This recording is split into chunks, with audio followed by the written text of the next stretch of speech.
जय श्री कृष्णा सा। आप सभी का आपके अपने चैनल आरजे भक्ति जोन पर स्वागत है। आइए सुनते हैं दुर्गा सप्तशती का नवम अध्याय निशुंभ वध। दुर्गा सप्तशती का नवम अध्याय एक अत्यंत महत्वपूर्ण और शक्तिशाली अध्याय है जिसे निशुंभ वध कहा जाता है। यह अध्याय माँ चंडिका और महाशक्ति की अद्भुत शक्तियों, करुणा और विनाशकारी रूप का वर्णन करता है जब वे निशुंभ नामक राक्षस का अंत करती है। निशुंभ शुंभ का छोटा भाई था। वे दोनों महापराक्रमी राक्षस थे जिन्होंने तीनों लोगों को जीत लिया था और देवताओं को पराजित कर दिया था।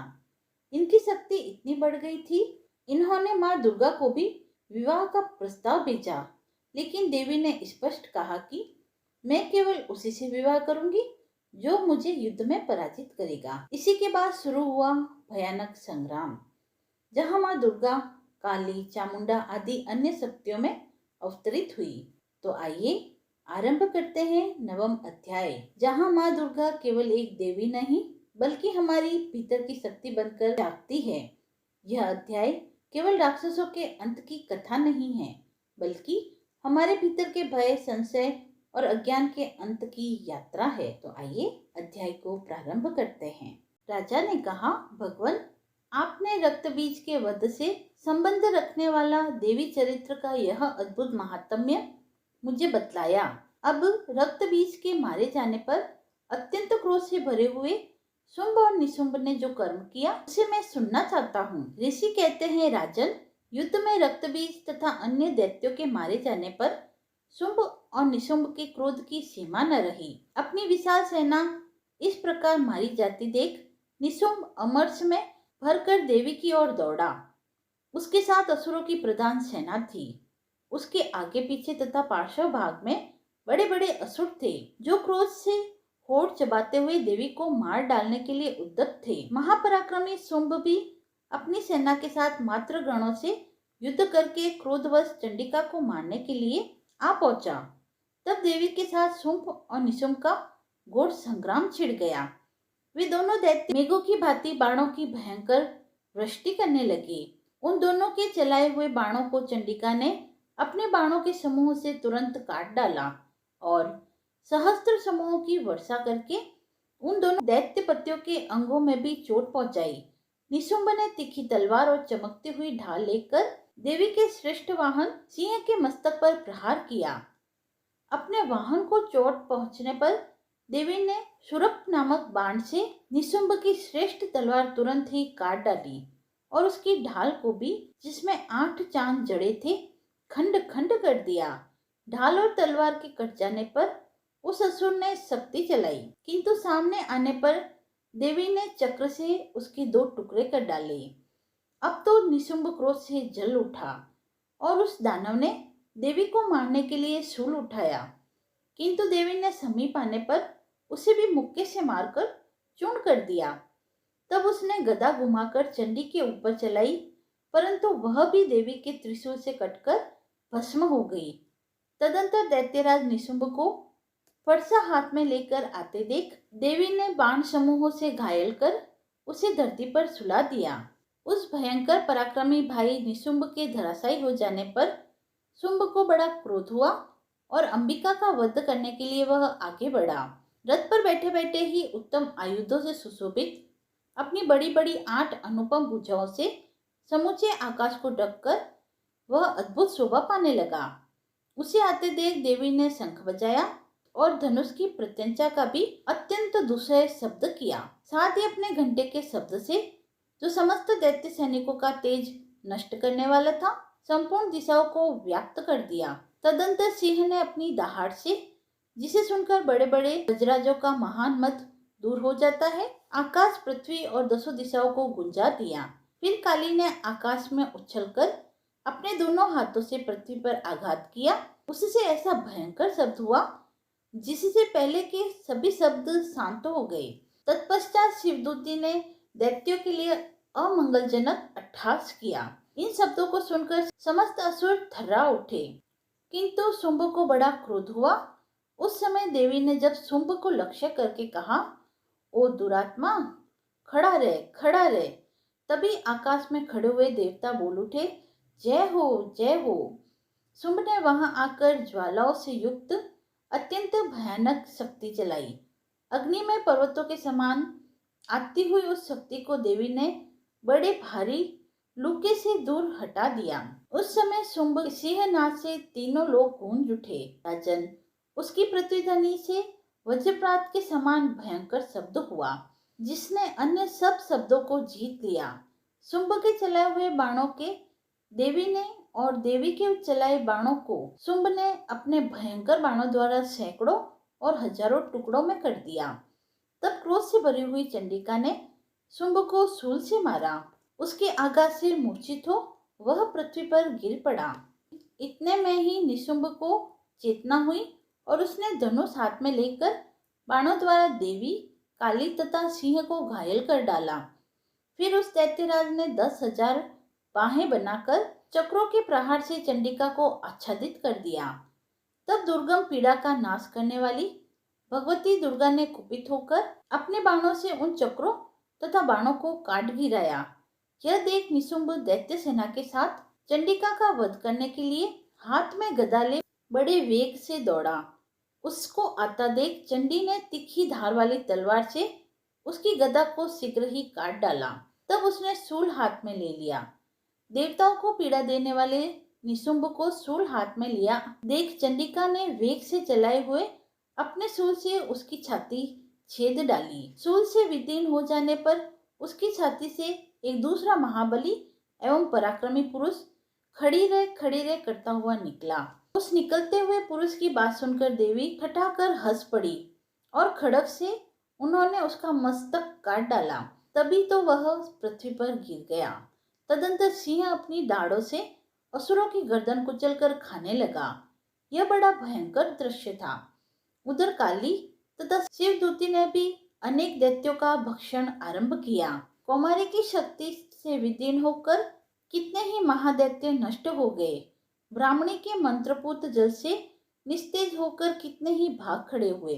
कितने ही दैत्य माहेश्वरी के त्रिशूल से छिन्न भिन्न हो धराशायी हो गए।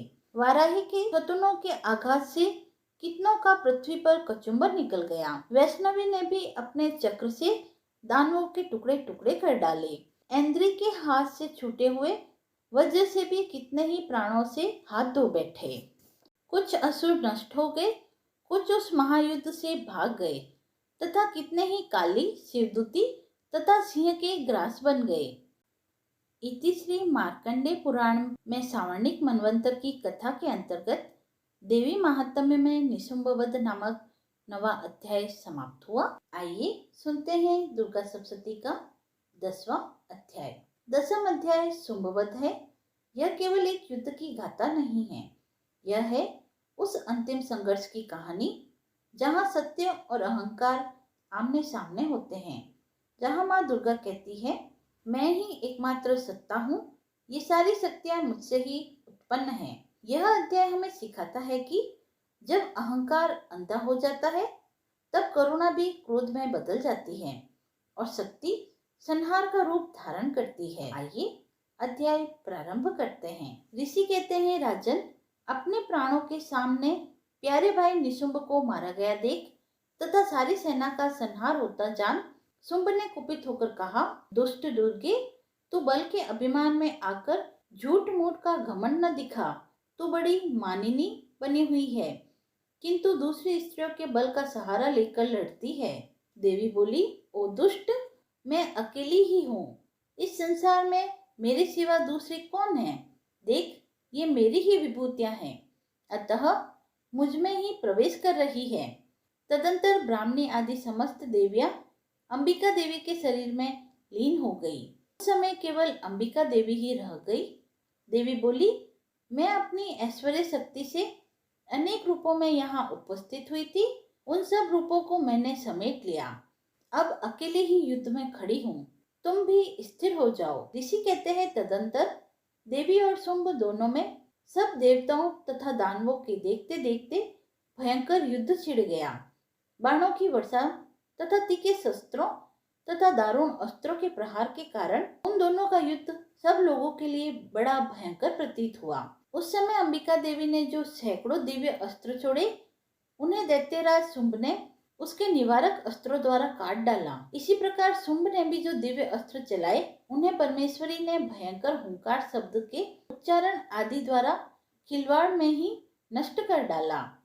तब उन असुरों ने सैकड़ों बाणों से देवी को आच्छादित कर दिया।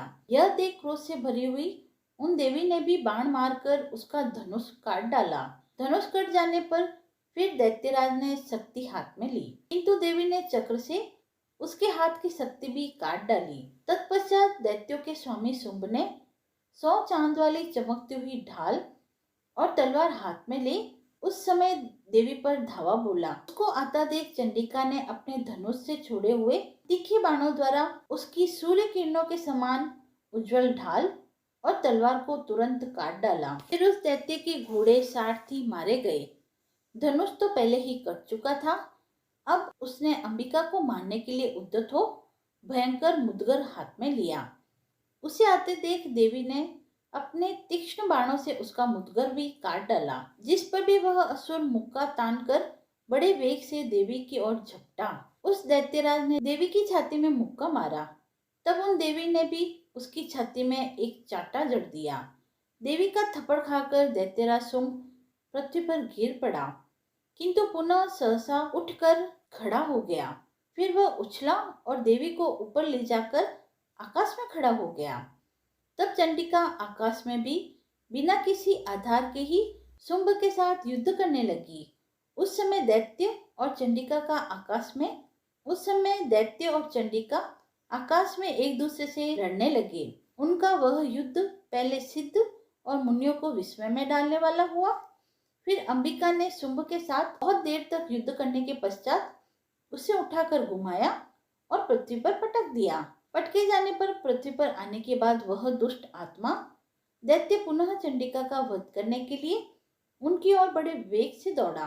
तब समस्त दैत्यों के राजा शुंभ को अपनी ओर आते देख देवी ने त्रिशूल से उसकी छाती छेद कर उसे पृथ्वी पर गिरा दिया। देवी के शूल की धार से घायल होने पर उसके प्राण पखेरु उड़ गए और वह समुद्र, द्वीपों तथा पर्वतों सहित समूची पृथ्वी को कपाता हुआ भूमि पर गिर पड़ा।